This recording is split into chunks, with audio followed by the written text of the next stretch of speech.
Okay po, feel free.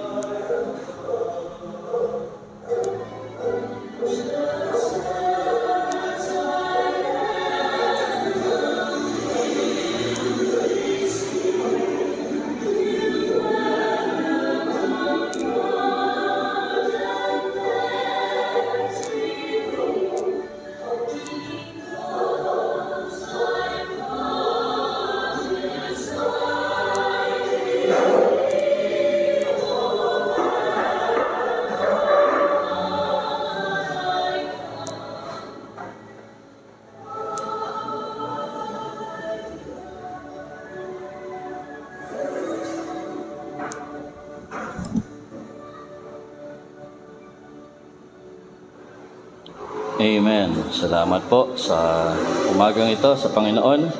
At tayo po ay magpasimula na po. At tayo po muna ay umawit ng ating pong beautiful hymns. Let's sing this. Wait. Andali lang.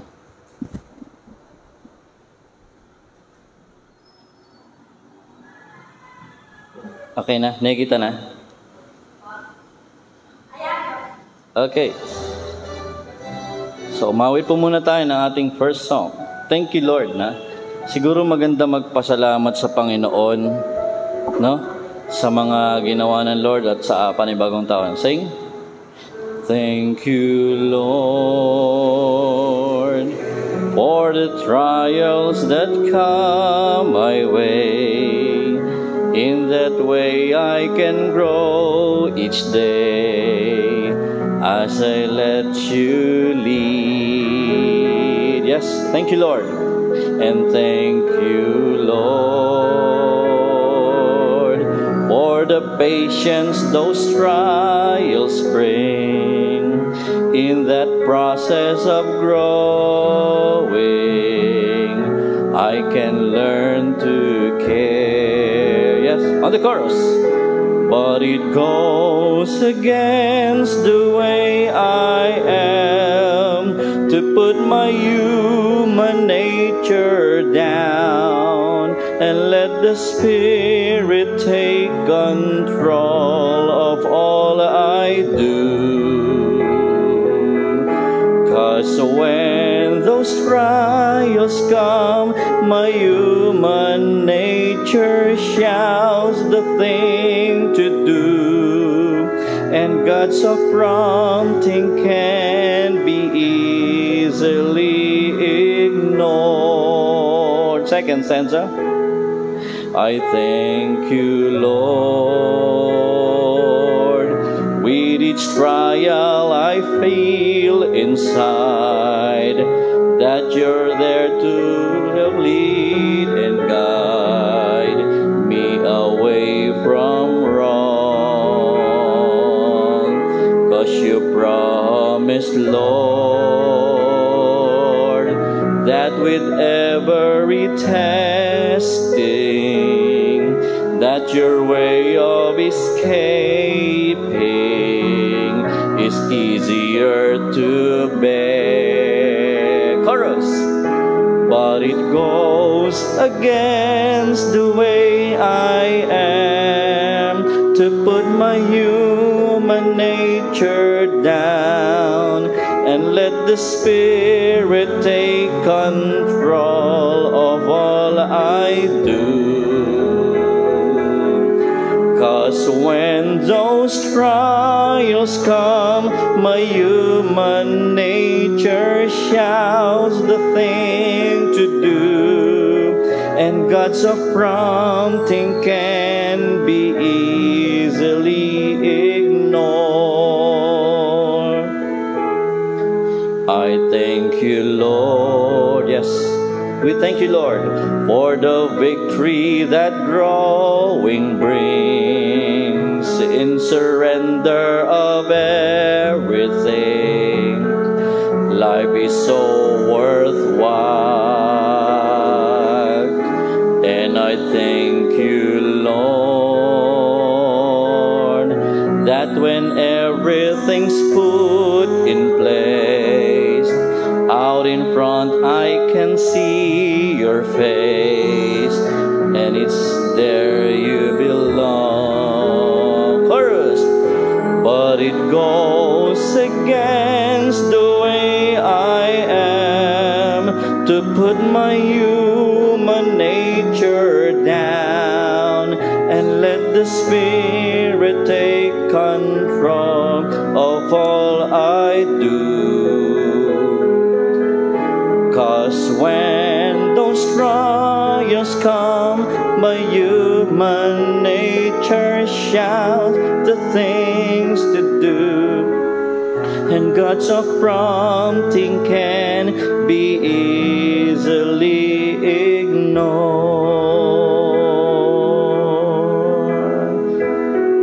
So give me strength to do thy will, my Lord. It's a beautiful prayer song, na sa lahat ng mga pinagdaanan natin, this 2021 ay ang masasabi lang talaga natin, Lord, thank you sa mga ginawa niyo po sa buhay namin. Maraming challenges, maraming mga iba't-iba tayong kinaharap. But sabi nga ng Word of God, in everything, give thanks. For this is God's will. So when you are going through situation and you thank the Lord, you are actually doing the will of the Lord, which is thanking Him. Ano man ang sitwasyon mo, pasalamatan mo si Lord. Let's continue singing. I know who holds tomorrow. Yan. Maraming hindi tayo tiyak sa araw ng bukas at sa 2022, but we can trust the one who knows the future. I know who holds tomorrow. Ready? I don't know about tomorrow. I just live for day to day. I don't borrow from the sunshine, for its skies may turn to gray. I don't worry o'er the future, for I know what Jesus said. Amen. And today I'll walk beside Him, for He knows what lies ahead. On the chorus. Many things about tomorrow I don't seem to understand, but I know who holds tomorrow. Amen. And I know who holds my hand. Second stanza. Every step is getting brighter as the golden stairs I climb.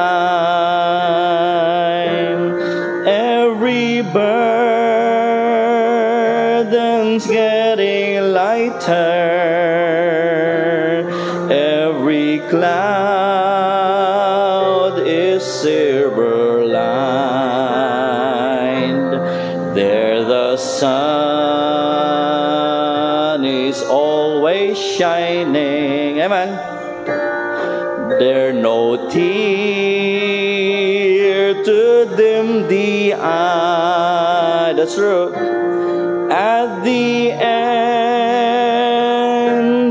of the rainbow, where the mountains touch the sky. Chorus, many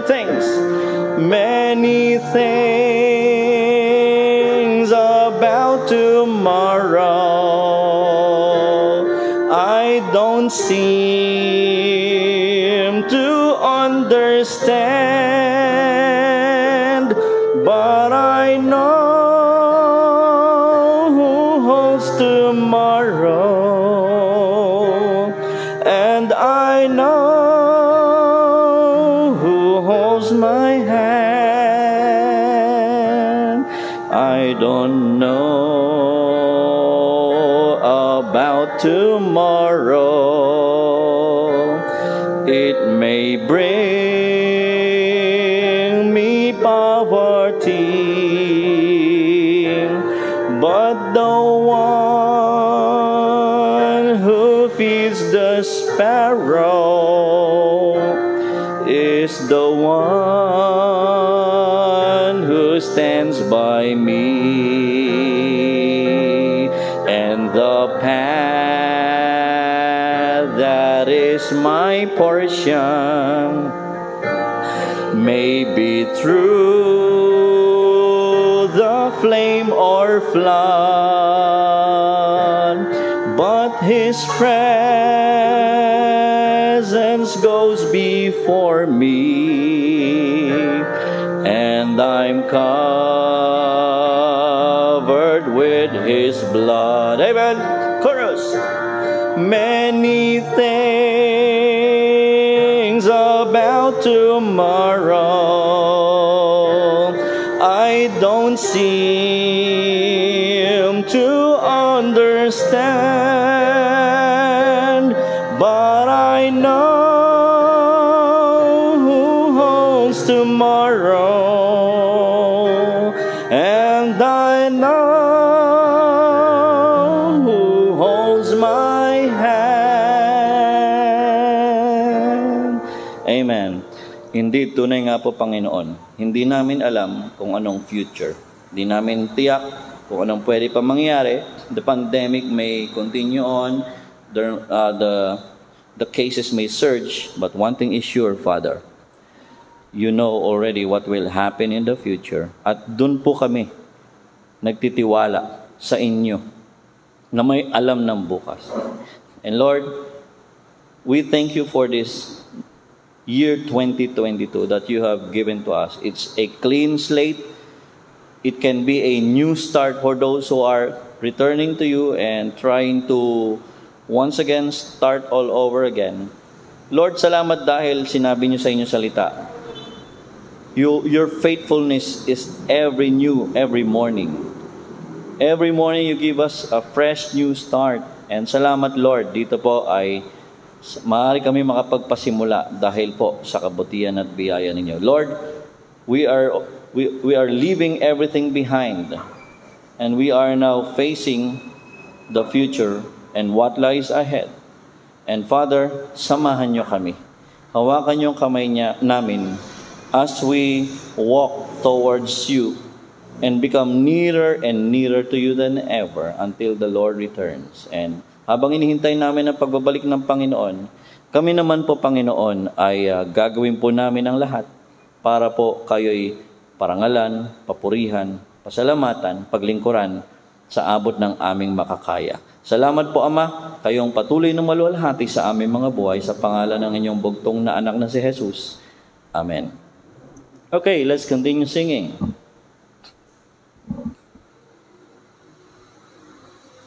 Jesus is all the world to me.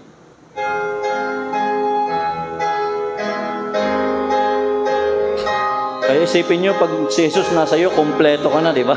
He is all the world. Nothing else you are in need of. Ready? Jesus is all the world to me. My life, my joy, my all. He is my strength from day to day. Without him I would fall. When I am sad, to him I go. No other one can cheer me so. When I am sad, he makes me glad. He's my friend. Jesus is all the world to me, my friend in trial sore. I go to him for blessings and gives them o'er and o'er. He sends the sunshine and the rain. He sends the harvest's golden grain.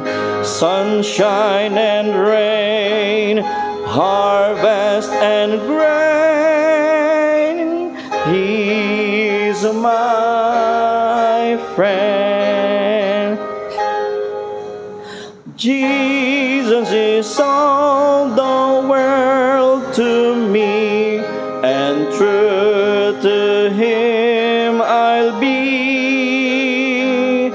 Oh, how could I this friend deny when he's so true to me? Yes, indeed, no, he's a true friend. Following him, I know I'm right. He watches o'er me day and night. Following him by day and night. He's my friend. Jesus is all the world to me. I want no better friend.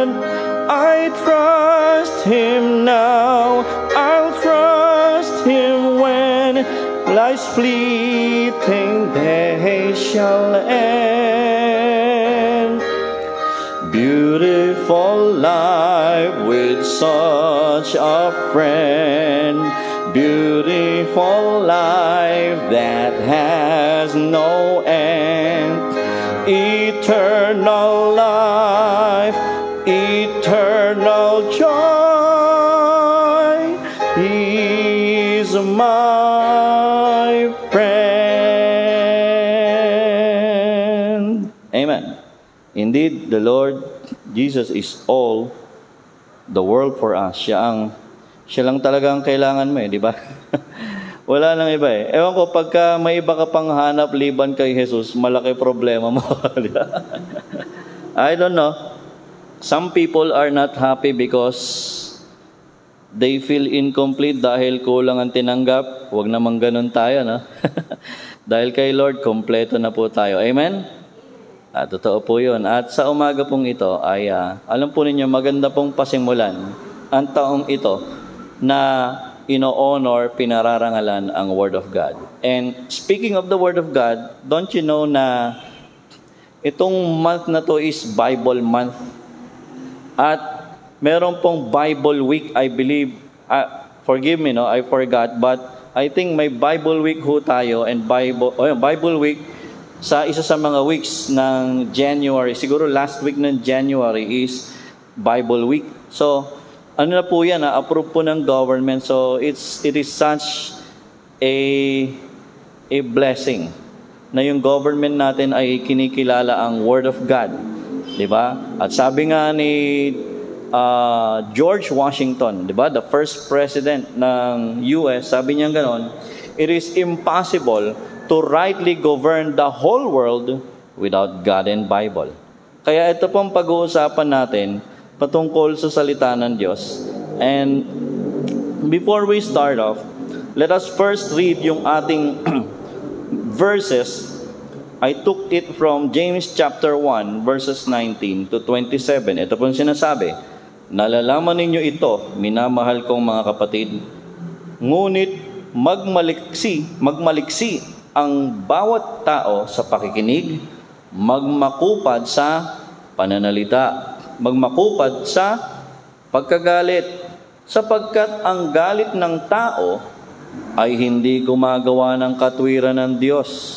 Kaya't ihiwalay ninyo ang lahat ng karumihan at ang pag-apaw ng kasamaan at tanggapin ninyo na may kaamuan ang salitang itinanim na makapagliligtas ng inyong mga kaluluwa. Datapwat maging tagatupad kayo ng salita at huwag tagapakinig lamang na inyong dinadaya ang inyong sarili. Sapagkat kung ang sino man ay tagapakinig ng salita at hindi tagatupad, ay katulad siya ng isang tao na tinitingnan ng kanyang talagang mukha sa salamin, sapagkat minamasdan niya ang kanyang sarili at siya'y umaalis at pagdakay kanyang nalilimutan kung ano siya. Ngunit ang nagsisiyasat ng sakdal na kautusan, ang kautusan ng kalayaan, at nananatiling gayon na hindi tagapakinig na lumilimot, kundi tagatupad na gumagawa, ay pagpapalain ang taong ito sa kanyang ginagawa. Kung ang sino man ay nag-iisip na siya'y relihiyoso, samantalang hindi pinipigil ang kanyang dila, kundi dinadaya ang kanyang puso, ang relihiyon ng taong ito ay walang kabuluhan. Ang dalisay na relihiyon at walang dungis sa harapan ng ating Diyos at Ama ay ito: dalawin ang mga ulila at mga babaeng balo sa kanilang kapighatian, at pag-ingatang walang dungis ang kanyang sarili sa sanlibutan. So napakahalaga po nitong mga exhortations from James. Sa Tagalog po nung James na book ay Santiago, no? Baka mahirapan kayong hanapin. Saan ba yung James sa Tagalog? Jaime? Hindi Jaime. Santiago po, no? Ito pong si Santiago ay half-brother ni Jesus. Kasi si Mary, after ipanganak si Jesus, nagkaanak pa siya. Nandiyan pa si Jude, half-brother din ni Jesus yan. Andiyan si James, na writer nitong Book of James, and probably he's the presider of the Jerusalem Council in Acts chapter 15, which makes me think na ang leader ng Jerusalem church is not Peter, but siguro sa umpisa si Peter, but eventually it was James. Okay?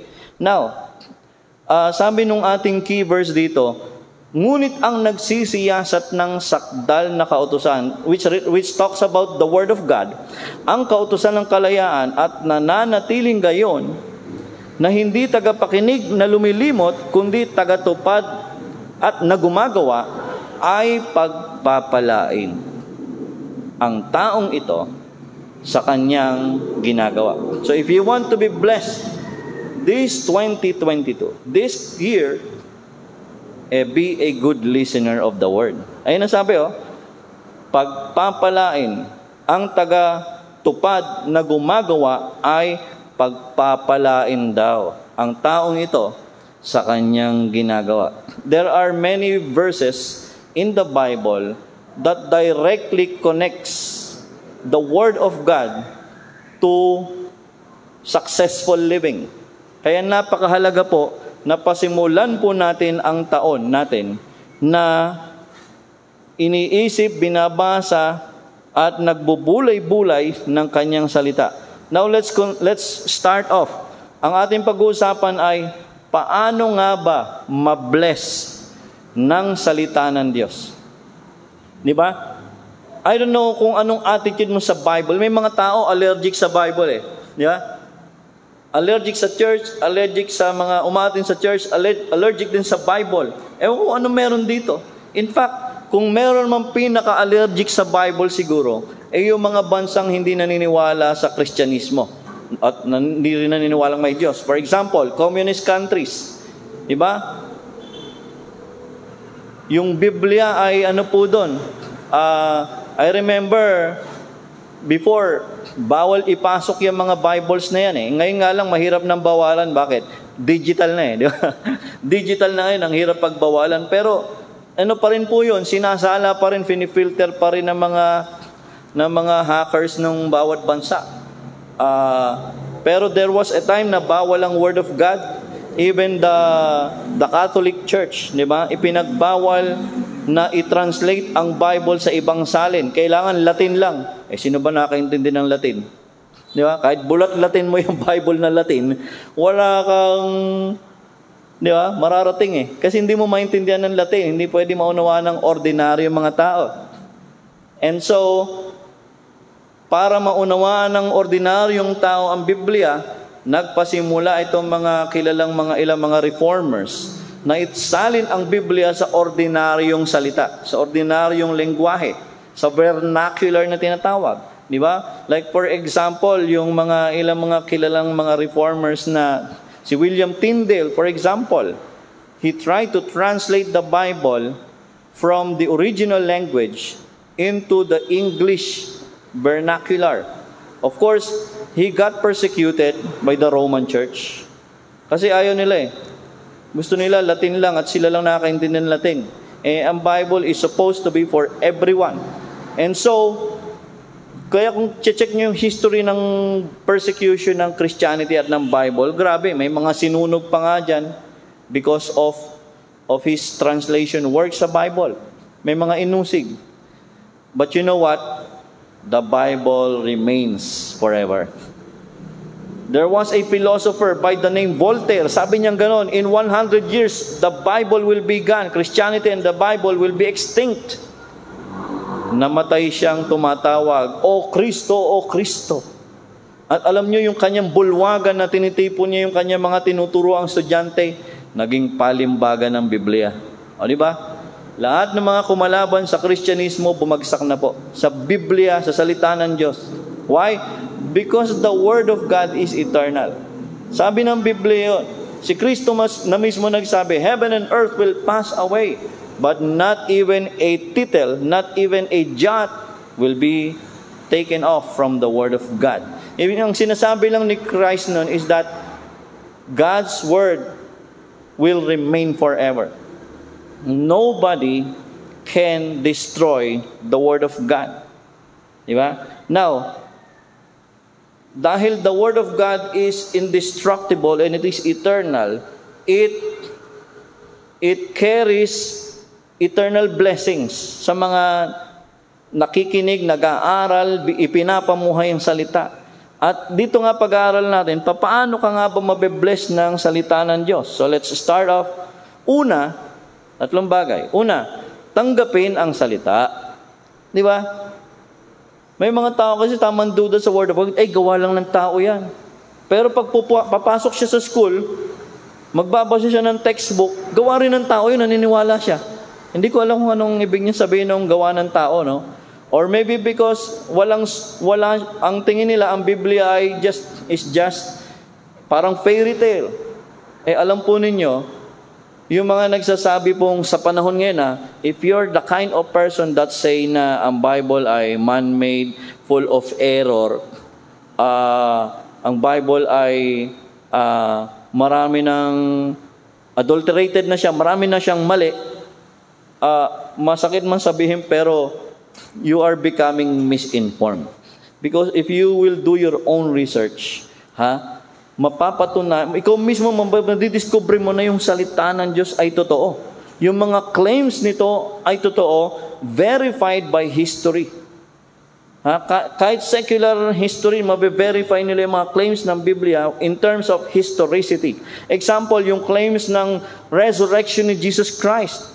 Sabi ng iba, hindi raw si Kristo namatay, therefore walang resurrection. But how can you disprove the so many claims of the resurrection na talagang nabuhay magmuli si Jesus? And no other religious leader or group has that kind of leader na nangakong pagka siya namatay, in third day I will raise this temple up. He's referring to his body. At ganun nga, gibain mo ang templong ito and in 3 days I will raise it up. At siya'y nabuhay magmuli. And it is historically verifiable that it actually happened, that supernatural resurrection, that event of the resurrection of Jesus took place historically. Nobody can deny that. At may isang atheist na investigative journalist, siya'y naging editor ng Chicago Tribune. Kasi yung wife niya, naging Christian. Sabi niya, ano nangyari sa asawa ko na to? Parang nagbago.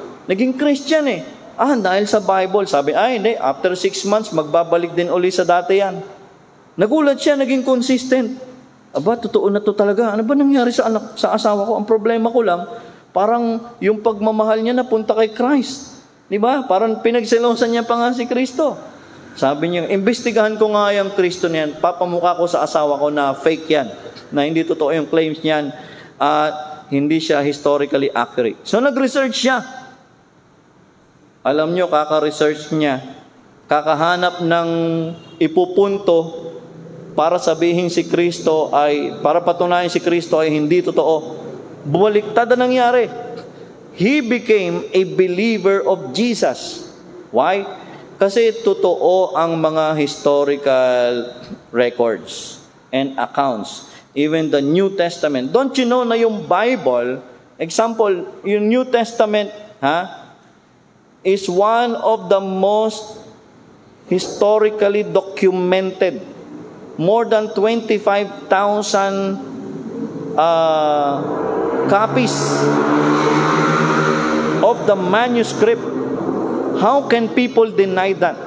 Na ang Word of God pala ay ang daming historical backup.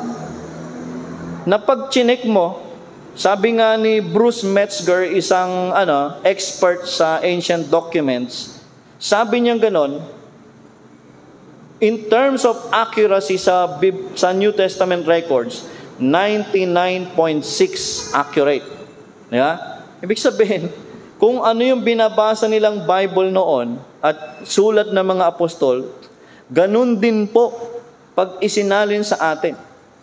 Meron lang konting variation, pero nothing escapes context. Kasi may mga grupo ng Christian na medyo particular sa translation. Mayroon silang paboritong translation. Well, depende sa motive nila, di ba?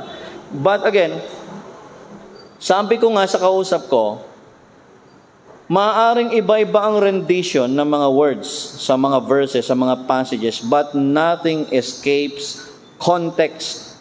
Bakit? Yung buong diwa ng paragraph ng context, nandun pa rin ang katuroan. May iba nga lang, ibang words marahil nagkakaibang translations ng mga translators, but nothing escapes context. Now, I encourage you, kung may pagdududa ka pa sa Word of God, tanggapin mo ang salita ng Diyos. Kasi yan ang magliligtas sa kaluluwa mo. The Word of God. Ang salita ng Diyos. Oh. Siguro kung di ka pa convinced, napakarami po. For example, yun na lang mga scientific claims ng Bible. Nako, alam ba ninyo, bago pa mauso yung mga quarantine yan ngayong pandemya, napapractice na po sa panahon pa ni Moises, may instruction na si Lord na mag-quarantine yung mga taong may sakit. Na mag-quarantine yung mga taong, for example, yung isang may menstruation, di ba? Nagka-quarantine siya for 7 days. Kulong lang siya siguro dahil para hindi siya magkikilos. Di ba? So, may mga ganun pong mga regulations na nasa Bible.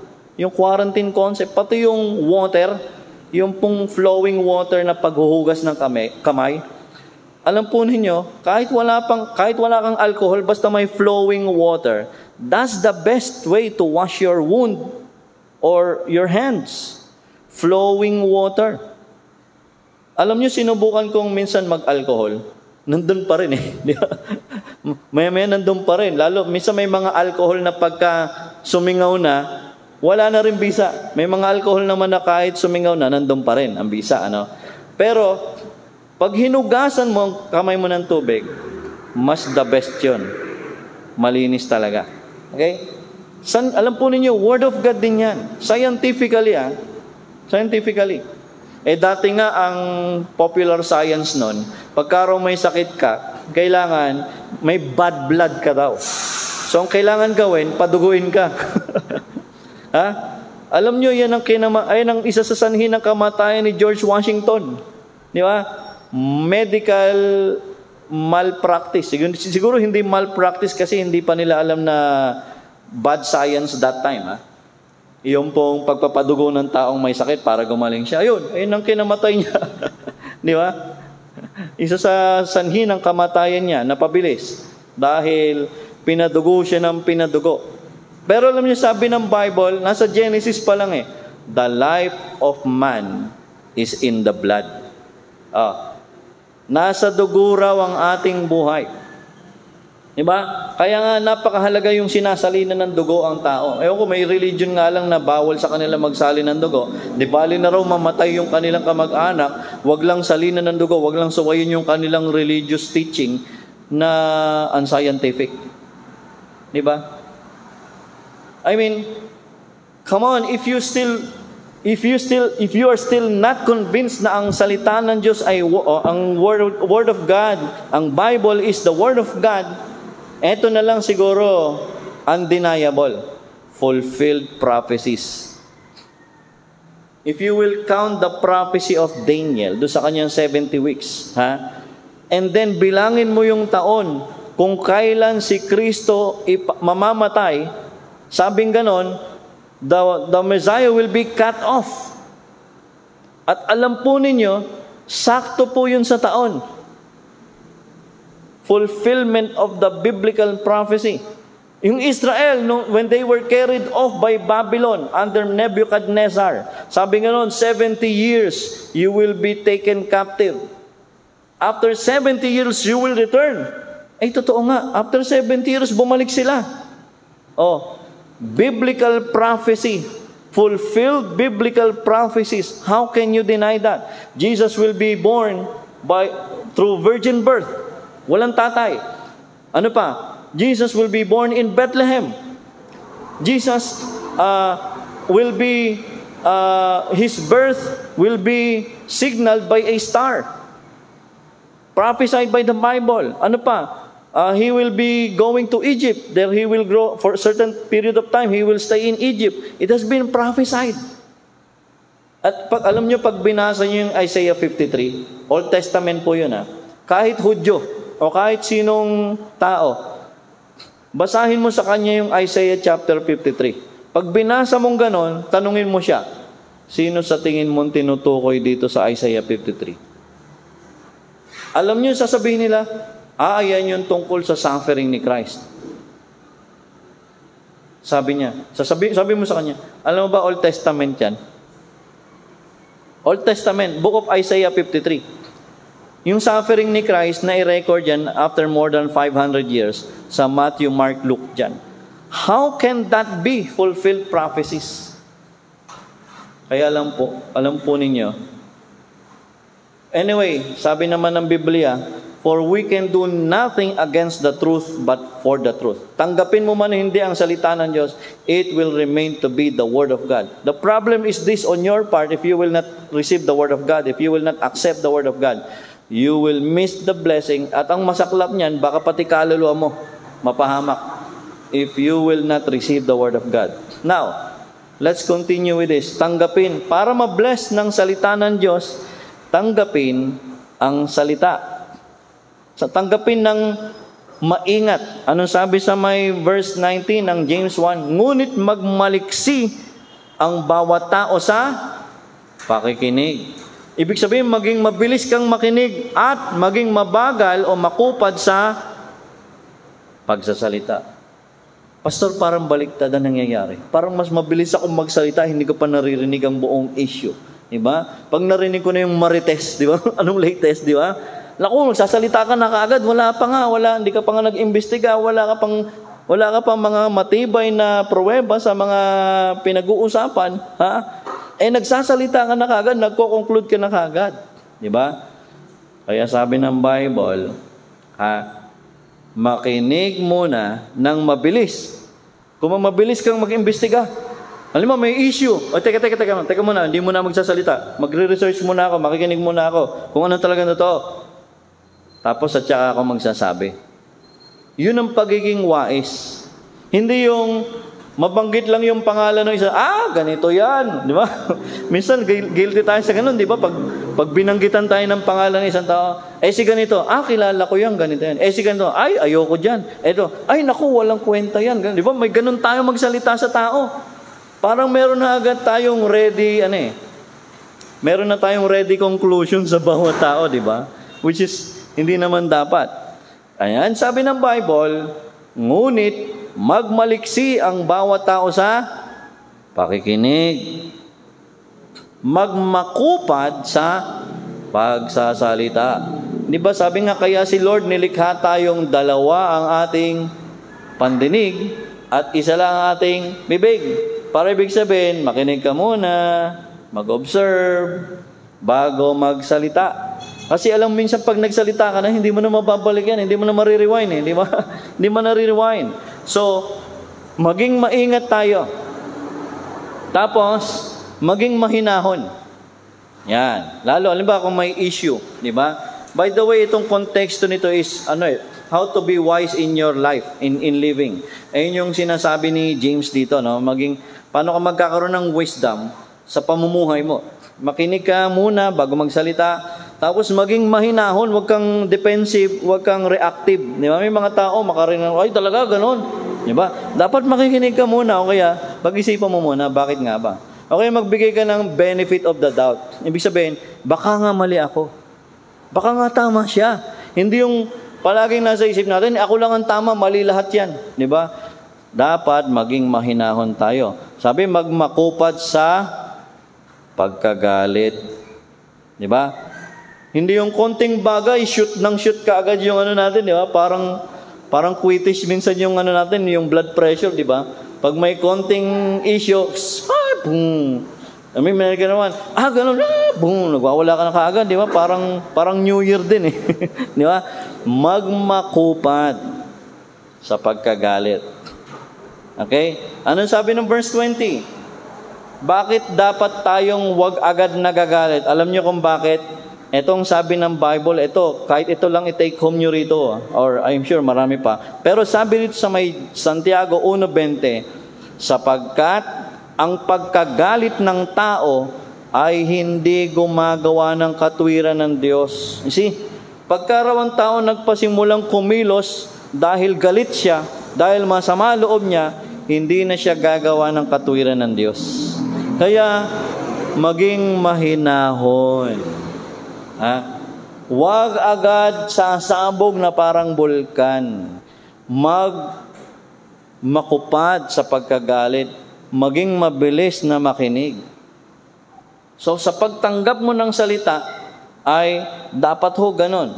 Salita man na narinig mo sa ibang tao, ayan yung attitude natin. Then, maging malinis. Paano ibig sabihin natin maging malinis? Para maging malinis ka, sabi ng Bible, ihiwalay ninyo ang lahat ng karumihan at ang pag-apaw ng kasamaan. Isipin mo, maging si Santiago, alam niya, ang mga tao na sinusulatan niya noon, that time, marami rin mga kalokohan sa isip nila, marami mga karumihan sa isip nila. Sabing ganun ni Santiago, oy, tama na yung karumihan ng isip nyo.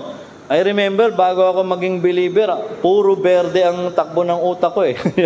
Konting bagay, berde. Makakita ka lang ng bagay, berde na agad. Di ba? Pero, kailangan mo i-pray yun. Pag-pray mo, Lord, hindi po tama ito, hindi po nakakaluwalhati sa'yo. Lord, I pray na alisin niyo po ito. Yung green na yan, hugasan niyo ng red na dugo ni Jesus. Yan, di ba? At alam niyo mangyayari, si Lord naman tutulungan ka niyan sa biyaya niya. Ihiwalay ninyo. So, alam po ninyo ang sikreto ng kabanalan, ay nasa paghiwalay sa kasamaan. Ulitin ko ang sikreto sa kabanalan ay sa paghiwalay. Huwag mo sabihin, hindi, kaya ko to, pastor. Ay, hindi, akong bahala. Ay, alam ko ginagawa ko. Hindi, kontrolado ko sarili ko. No. Hindi mo kakayanin. Wala pang taong nakipaglaban sa kasalanan na nagtagumpay. Sa sarili niya, wala. Pinakamatalinong tao, Solomon. Bumagsak saan? Bumagsak sa kasalanan. Di ba? Akalain mo ba naman na ang dami niyang babae? 300 ng asawa, 700 ng kabit. Eventually, nahati ang puso niya. Sabi ng Lord, nahati na yung puso mo, hindi na buo yung heart mo sa akin. Hati na dahil sa dami ng babae mo. Ikaw ba naman?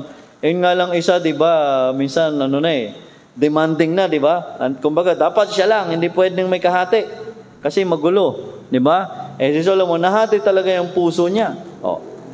Matalinong tao na yan, Pinakamalakas na tao, ganun din. Samson, ang lakas-lakas niya, bumagsak dahil kay Delilah. You see? Alam nyo, kung ano man ang kalakasan mo, minsan may pantapat ang diablo dyan Kaya dapat wag mong sarilinin ang pinagdadaanan mo, yung struggle mo.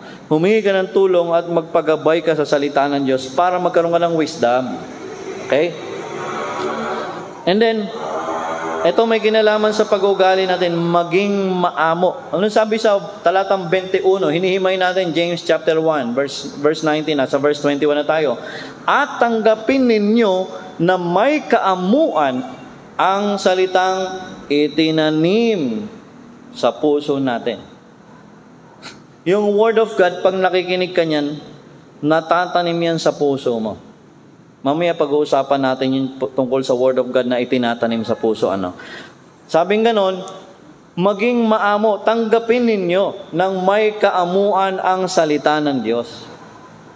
Minsan kasi ibang may mga tao pag nakinig, minsan, depende sa speaker. Alam niyo yun? Pagka yung nagsasalita, may sama siya ng loob, lahat ng sasabihin niyan, hindi na pumapasok sa isip at puso. Bakit? Masama loob niya dun sa tao. Di ba?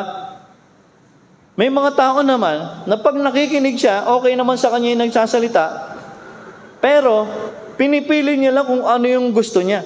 Pag may hindi siya nagustuhan sa sinabi nung nagsalita, si pastor talaga, pinatatamaan ako. Malay ko ba sa buhay mo, di ba? Hindi ho kami nag-iimbestiga ng buhay ng mga buhay at saka kami mga ngaral. At saka kami gagawa ng mensahe, no? At least on my part, that's my practice. I never ever do that, no? But sometimes, magtataka ka talaga Kung ano yung pinagdadaanan mo, doon ka naman kakausapin ng Word of God, doon ka naman babanatan ng Word of God, di ba? Alam niyo ibig sabihin nun, Nangungusapan, Lord, sa'yo. Di ba? Huwag ka nang mag-deny. Huwag ka nang mag-defensive. Ha? Tanggapin ng maamo. Lord, sorry, Lord. Lord, totoo po. Aminado ako, Lord. Totoo yung sinabi ng word ninyo. At dun magpapasimula ang pagbabago mo for the better. You can be a better version of yourself when you begin to welcome the Word of God in your life. Bakit? The Word of God is powerful. It can change your life. Ikalawa, hindi lang tanggapin ang salita. Ikalawa, para ma-bless ka, tuparin. Di ba? Kasi may mga taong nakikinig, nag-enjoy. Ay, may mga taong nakikinig lang ng mga preachings dahil masarap lang pakinggan. O kaya magaling lang yung delivery ng speaker, o maganda lang yung, minsan yung iba, ang hinahanap na speaker, yung maraming jokes. Ewan ko, ba't dapat pumasok siya sa comedy bar, no? Kung puro jokes ang hinahanap mo sa preaching, punta ka sa comedy bar na lang kasi, o baka may Christian comedy bar. Di ba? Bakit hindi naman comedy bar ang church? Okay? Minsan may mga namimili ng preaching, gusto niya raw yung yung kwela, yun. Alam niyo dapat ganito eh. Pagka salita ng Diyos pinapangaral, pakinggan ninyo kasi alam niyo may mensahe si Lord. May mensahe si Lord. 'Di ba? May mensahe si Lord sa iyo. Kailangan mo lang buksan ng puso at isip mo. So, pag nakinig ka ng Word of God, tinanggap mo yung Word of God sa buhay mo, tuparin mo naman. Bakit? Pag hindi mo tinutupad ang sarili mo, ikaw ay dinadaya mo yung sarili mo. Anong sabi sa may 22? Datapwat, maging tagatupad kayo ng salita at huwag tagapakinig lamang. Bakit? Kasi pag nakikinig ka, hindi mo naman ginagawa, dinadaya mo lang sarili mo, di ba? Para kang umattend ng seminar, kung let's say, umattend ka ng Red Cross seminar, di ba? Umattend ka ng seminar sa, like for example, basic life support, paano mag-CPR, di ba? Umattend ka ng seminar sa basic life support, paano mag-revive ng taong inatake sa puso na tumigil ang puso at paghinga. Pero, nung naka-attend ka na, tapos merong hinimatay, nawala ng pulso, tumigil ang paghinga, nawala ang pulso, pinabayaan mo lang. Ay, patayin na. Bye-bye. Sorry. RIP. Di ba? Condolences. Marunong ka naman mag-CPR, di ba? Minsan parang gano'n ang maraming tao. Nakikinig ng Word of God pero hindi naman ina-apply. Ang una mo dapat ginagawa pag nakinig ka ng Word of God, personal reflection. Lord, anong sinasabi mo sa akin? Hindi yung, Lord, tama ka, para sa Kanya yan. Ay, oo, itong katabi ko, ganito yan, Lord. Very good, di ba? Dapat sarili mo, huwag mo isipin ibang tao, di ba? Lord, mangusap kayo sa akin, Lord, totoo, Lord, sorry, Lord, ganito, totoo yung sinabi niyo. Dapat personal. Huwag ibang tao. Huwag para sa ibang tao. Okay po? Kasi ang pwede lang bumago ng tao ng kapwa mo, hindi ikaw. Alam nyo, ang pinaka-nakakapagod na gawin sa lahat ay yung pinipilit mong baguhin yung kapwa mo sa sarili mong effort. We can only do so much. But it is God who really changes people. Kaya ang the best, idaan mo sa prayer. Diba? Halimbawa, ang bigat-bigat mo na parang sasabog na yung puso mo dahil sa taong ito, Lord, hindi ko kaya, Lord. Ikaw na lang po, Lord, ang umayo sa Kanya. Oh, Lord, ako rin tingnan mo rin, baka may problema rin ako. Diba? Pareho nyo kami baguhin, Lord. Ganun dapat. Kailangan tagatupad din tayo ng Word of God.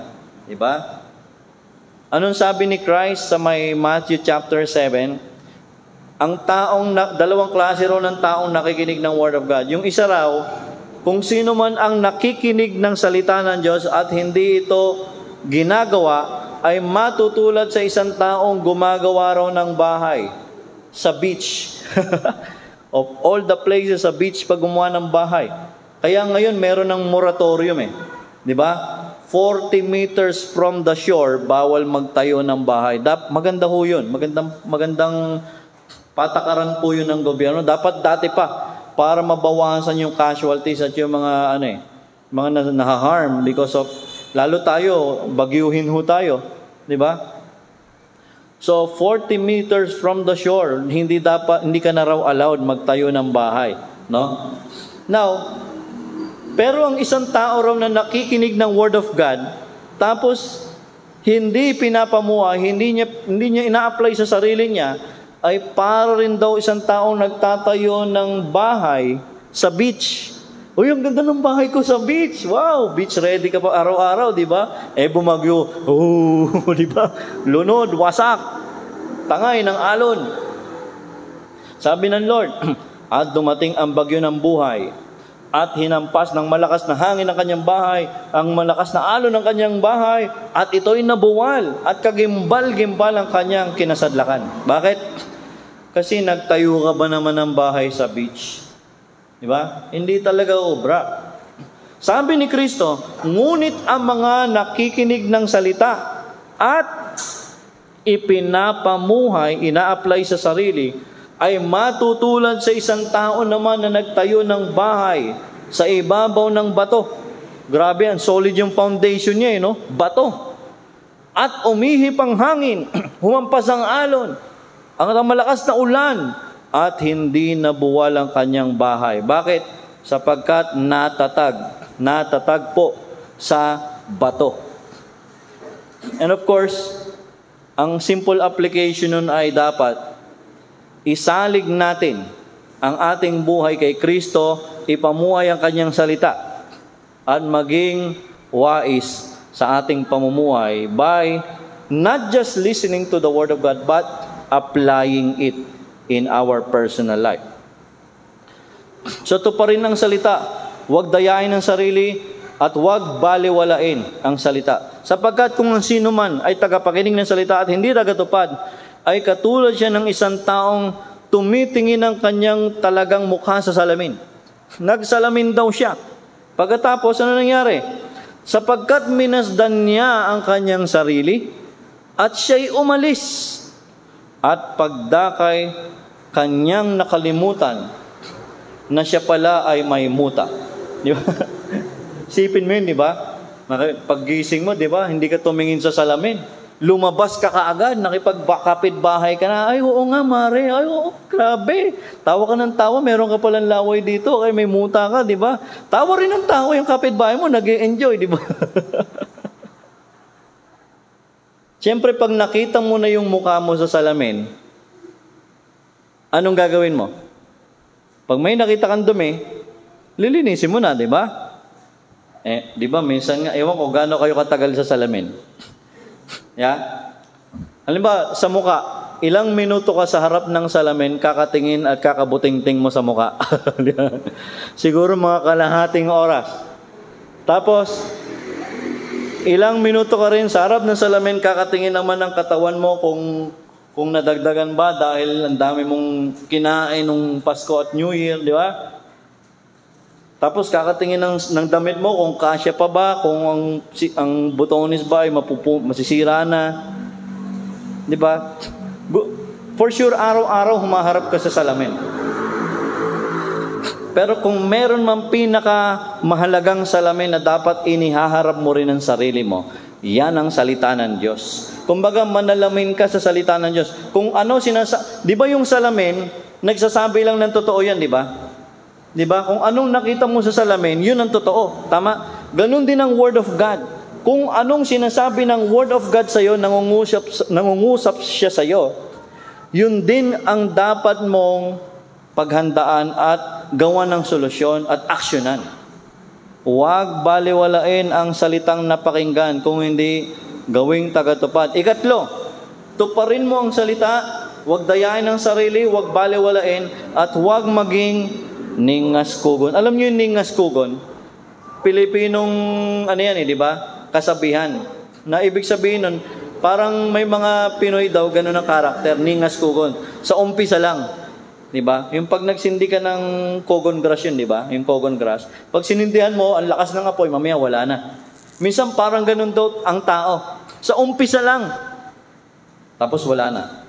O ilan dito yung sabi niya, Lord, ngayong year na ito, taon-taon ginagawa niya, Lord, ngayong year na to, mag-i-start ako magbasa ng Bible, 1 chapter a day. Tapos, Tatapusin ko yan bago matapos ang taon. Matatapos ko yung buong Bible. Oh. Pagpatak ng Marso, asa na?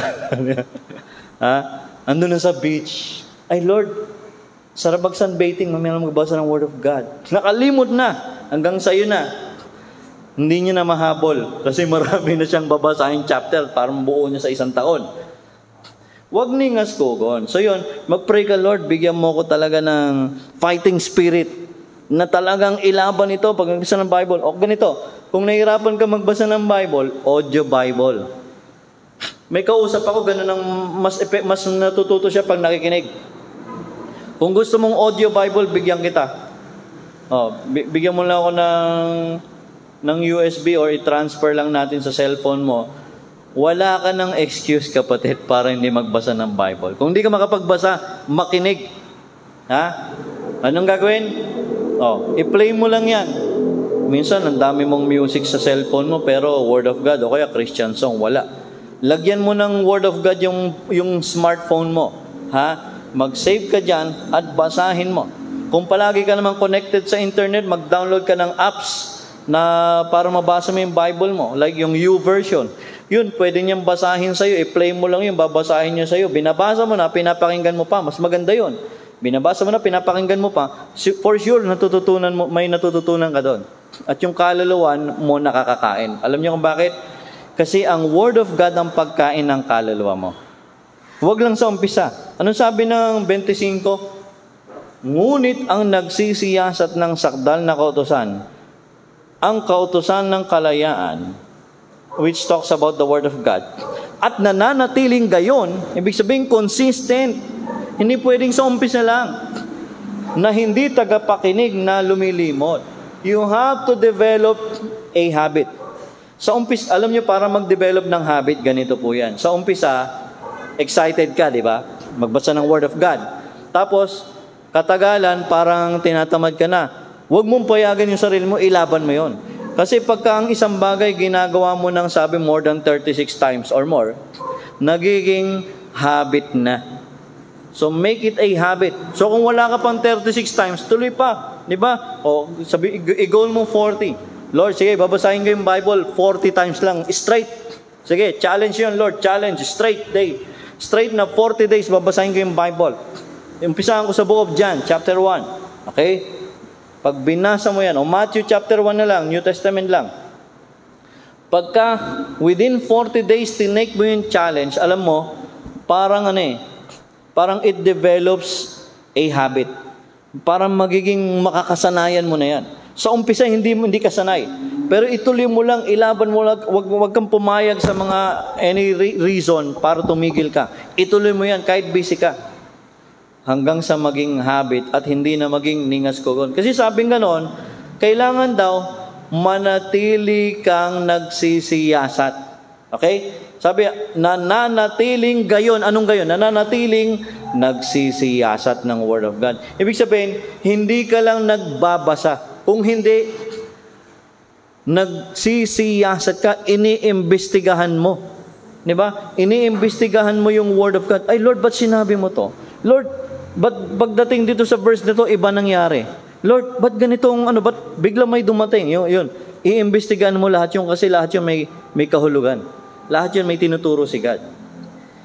Okay? So, kailangan mong tuparin ang salita para ikaw ay maging pinagpala. Anong sabi dito? Sabi, wag lang tagapakinig, kundi tagatupad na gumagawa ay pagpapalain. O, hindi ko pangako yan, ha? Pangako ng Word of God yan. Pag ikaw daw nakikinig at ginagawa mo ito, tinutupad mong salita, ikaw ay pagpapalain ng Diyos. See? Pagpapalain ka ng Lord pag naging tagatupad ka ng salita.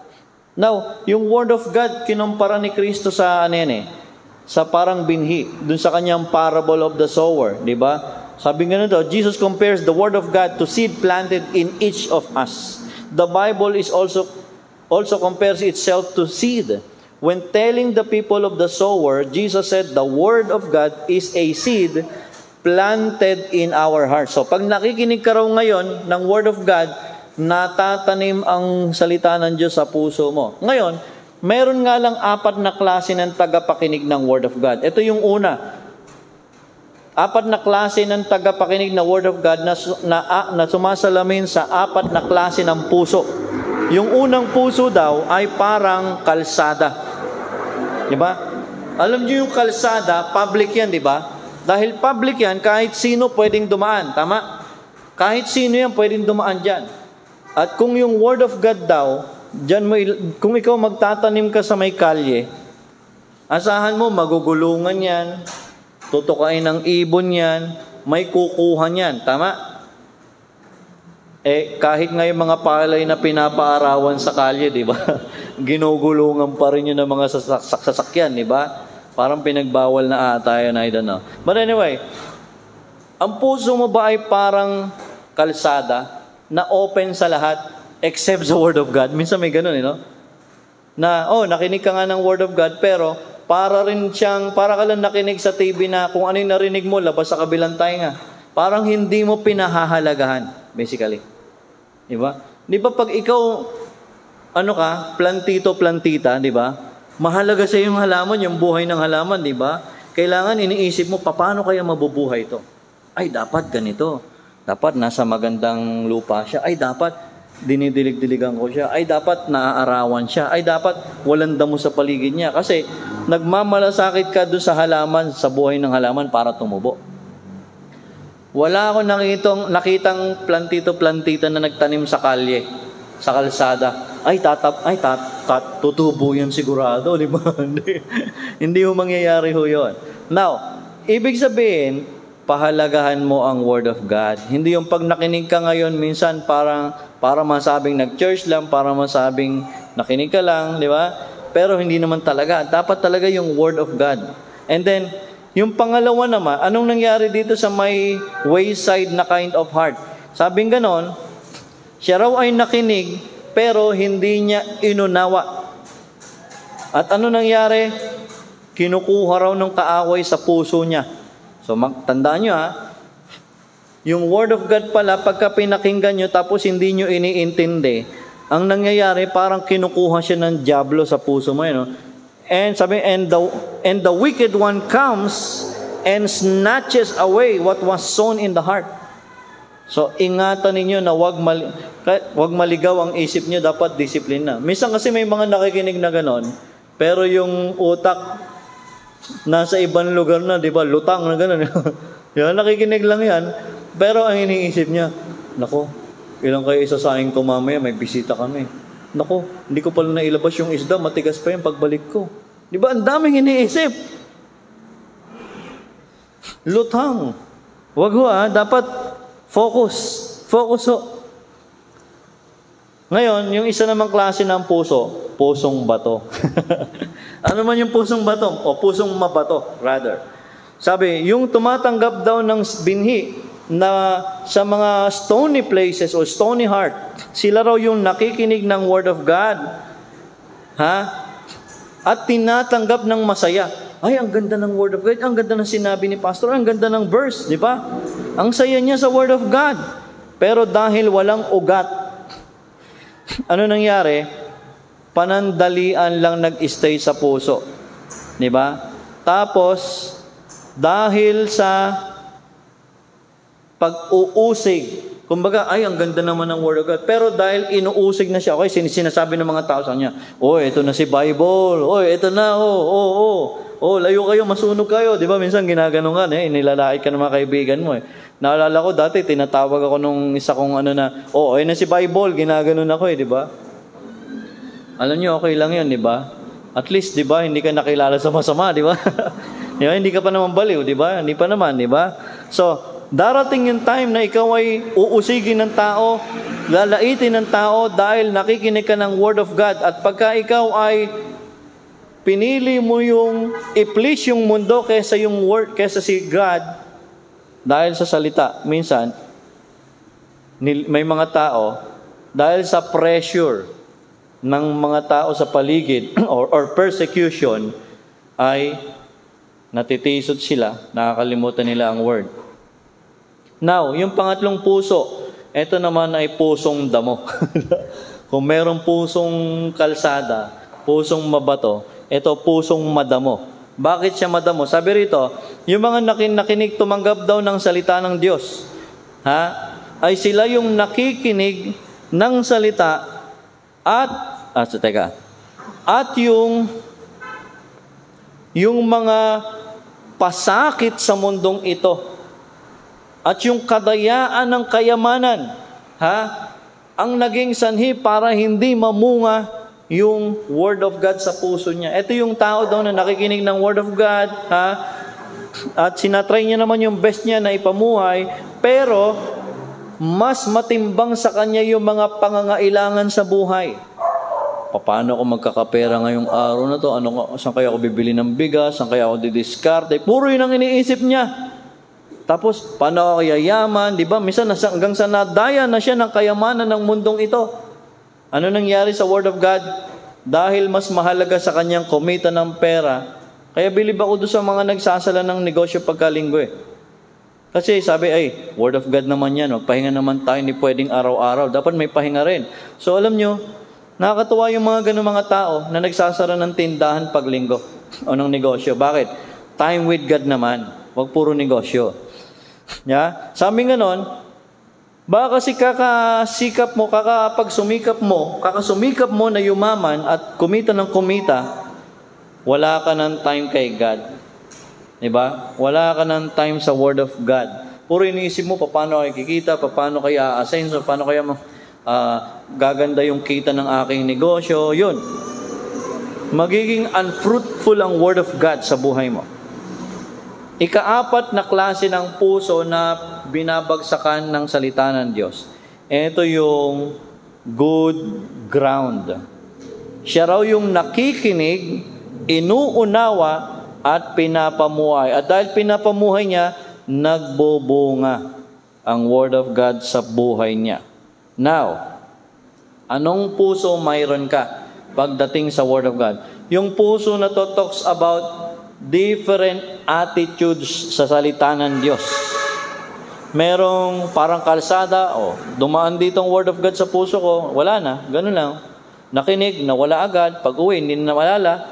Iba naman, mabato. Excited niyang tinatanggap ang Word of God, pero pagka may problema na, pagka sinisita na siya ng mga barkada niya dahil ba't siya nakikinig sa Word of God o sa church, nahihiya na siya, wag na lang ako mag-church, nakakaya naman, di ba? Na-pressure o na-persecute. Iba naman, parang pusong damo. Yung puso niya maraming damo. Di ba yung damo matakaw sa sustansya? Di ba? Di ba? Kaya nga pag nag-gardening ka, binubunod mo yung damo hanggang ugat eh. Bakit? Kasi mas aagawan ng sustansya yung tanim mo.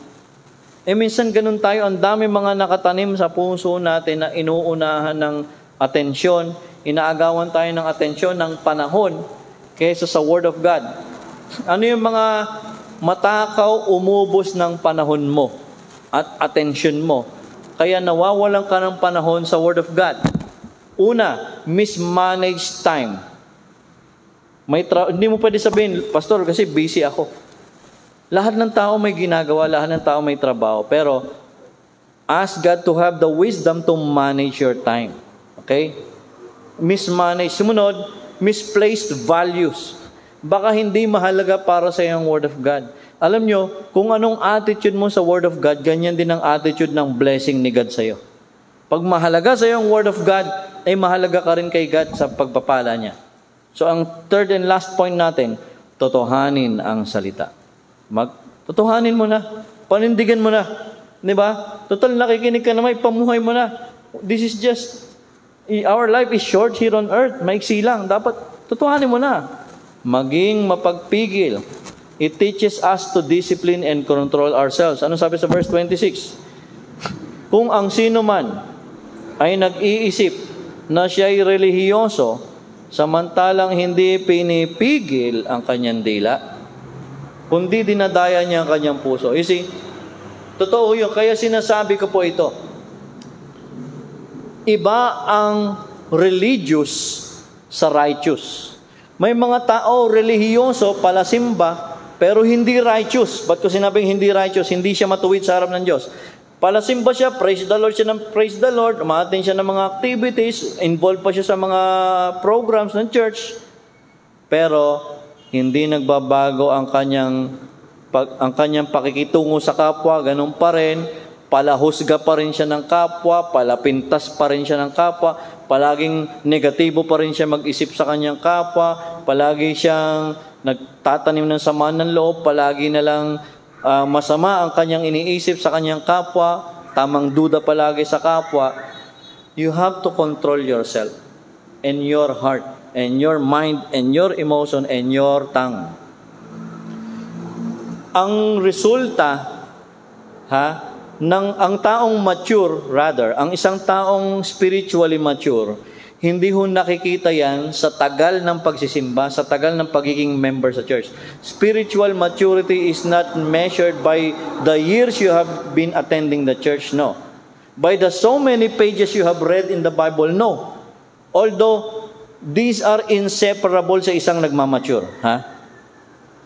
Ang isang taong spiritually mature ay nasusukat sa kanyang self-control.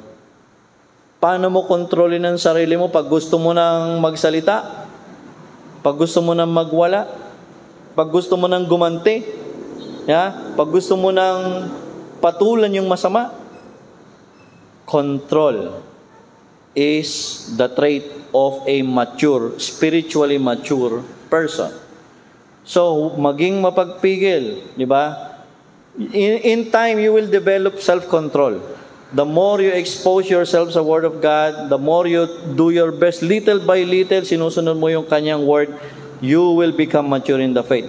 Next is, tutuhanin ng salita, huwag mandamay. Ibig sabihin, kasi may mga tao, di ba, dahil ma-attend sa church, ang problema, hindi niya binabago yung buhay niya. Alam niyo nangyayari, pati yung church na ina-attend niya nadadamay. Di ba?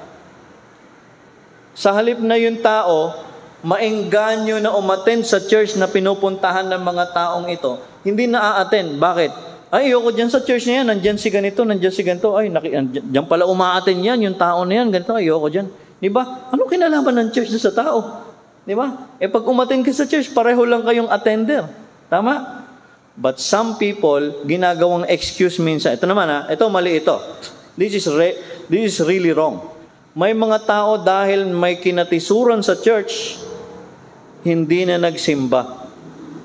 Forever, kahit sa ang church.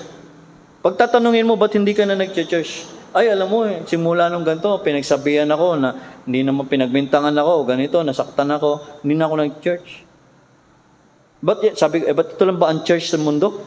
Paano, kung totoong Kristiyano ka, maghanap ka na ibang church, di ba? Mag-church ka sa iba. Hindi yung palagi mong dadahilan kaya ka hindi nag-church sa every Sunday. Kasi yung church na yan na nandito. Teka, hindi lang naman yan ang church Punta ka sa iba. Tama? Pero minsan ginagawang excuse yun para hindi mag-church kahit saan at kahit kailan. Dahil sa nag-iisang church na kung saan may isang tao doon na kinatisuran siya. Ang pangit na justification na reason. So sana hindi ho maging justification yun. Diba? Kung gusto mong lumago sa inyong pananampalataya at sa tingin mo hindi nakakatulong itong church na to o medyo mahirap pa kayo mag-ayos ng relationship, attend ka sa iba. Hindi yung gagawin mong rason palagi yung mga tao, yung church na to para hindi ka umattend kahit sa ang church forever. Maling-mali po yun. So wag kang mandamay kasi yung hindi naman may damay, isipin mo pagka naging reliyoso ka lang, hindi ka righteous. Pati yung church na dadamay, pati yung umatin dyan sa church na dadamay. Di ba? Tapos pag nalaman ng tao na hindi mo pinapamuhay ang salita at may mali kang gawin, tapos nalaman ng tao, dyan ka umatin sa church na yan, nadadamay pati yung church Ay, ganyan pala mga taga dyan. Ay, hindi na lang kami atin dyan, di ba? Hindi naman, na-generalize. Although, of course, that's wrong. Next, tutuhanin mo na yung salita, magmalasakit ka. Ang dalisay na relihiyon at walang dungi sa harapan ng ating Diyos at Ama ay ito, dalawin ng mga ulila. Ibig sabihin, dapat magkaroon ka ng malasakit sa kapwa. The church is not a pageant. napagandahan ng suot, pagandahan ng hairdo, napagandahan ng talent. Hindi ho ito contest na pagalingan. The church is more likely a hospital. Na dito welcome lahat ng mga bagsak, lahat ng mga lugmok at lumalangoy sa kasalanan, lahat ng mga sobrang layo kay God, welcome sa church. Yan talaga ang church. Hindi yung, ay, hindi ka pwede rito, hindi ka nakapalda. Hello, di ba? Wag dapat ganun. Di ba?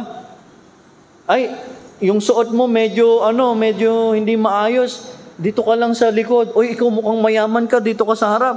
Wala dapat discrimination. Diniscuss nga ni Santiago yan sa aklat niya eh. There should be no discrimination.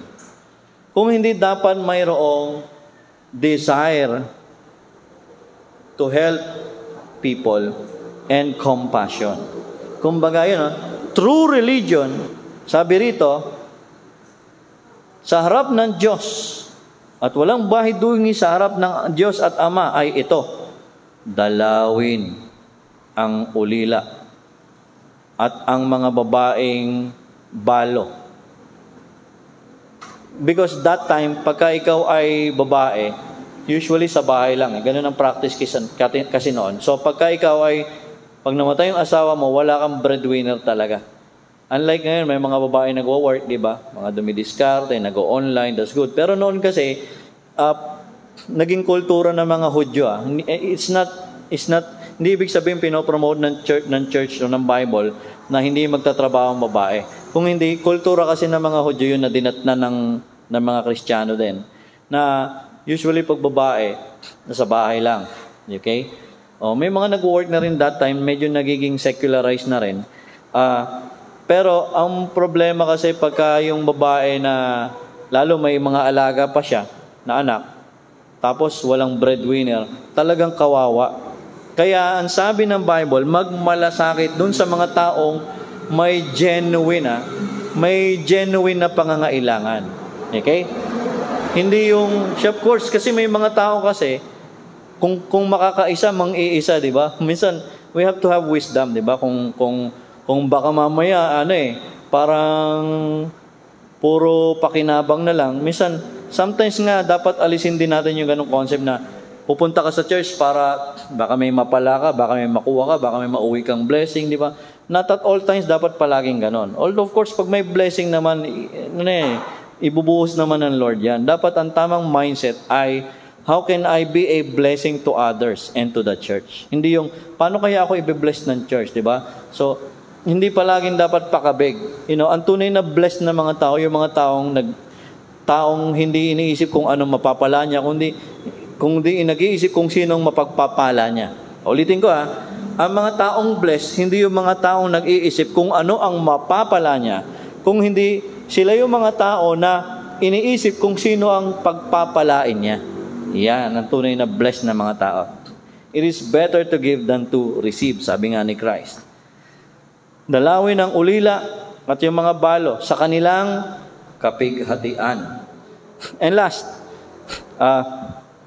maging banal at pag-ingatang walang dungis ang kanyang sarili sa sanlibutan. So if we may read again ang verse 27, ang dalisay na relihiyon at walang dungis sa harapan ng ating Diyos at Ama ay ito, dalawin ng mga ulila at ang mga babaeng balo sa kanilang kapigatian. Kaya alam nyo, yung Jerusalem Church nun, meron silang ministry sa mga widows, sa mga orphans, meron silang nilalaan na pondo.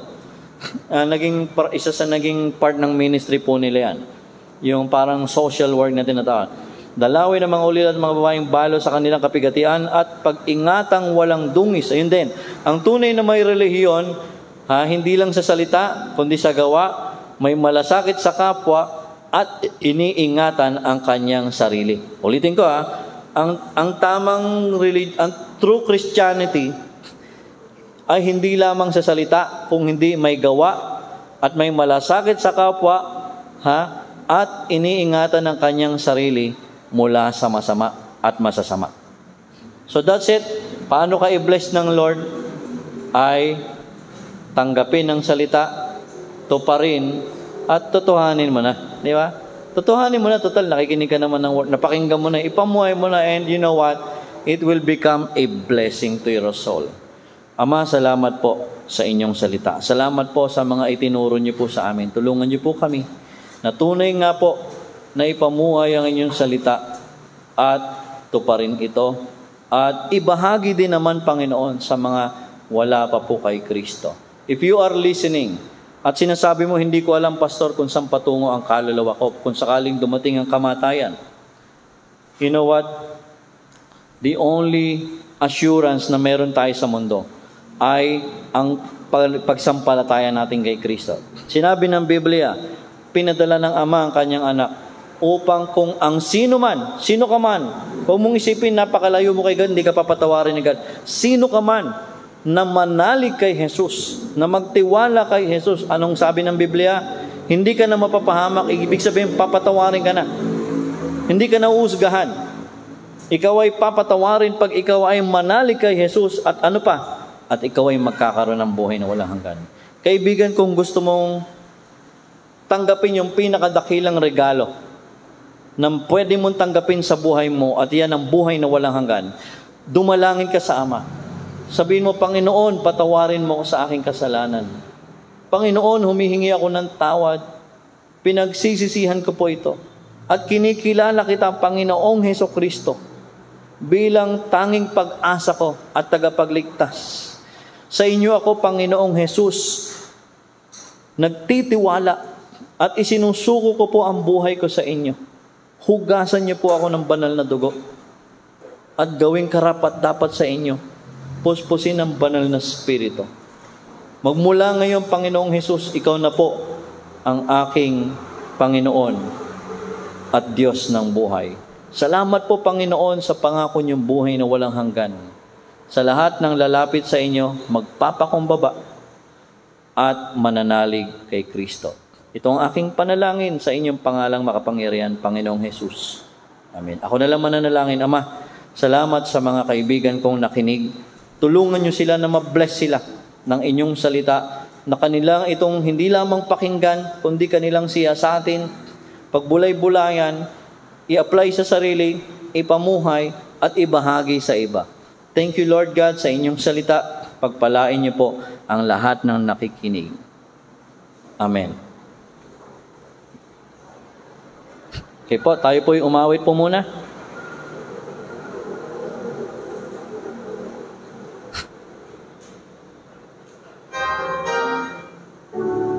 You are my all in all. Let's sing this one.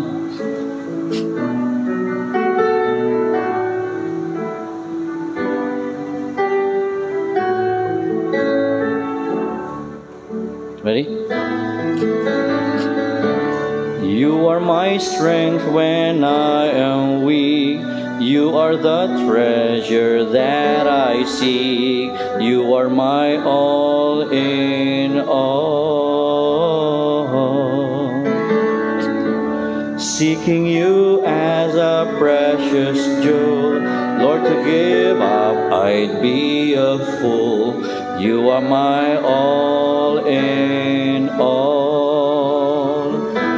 Jesus, Lamb of God. Jesus, Lamb of God, worthy is your name. Jesus, Lamb of God, worthy is your name. Taking my sin, my cross, my shame, rising again, I bless your name. You are my all in all. When I fall down, you pick me up. When I am dry, you fill my cup. You are my all in all. Jesus, Lamb of God,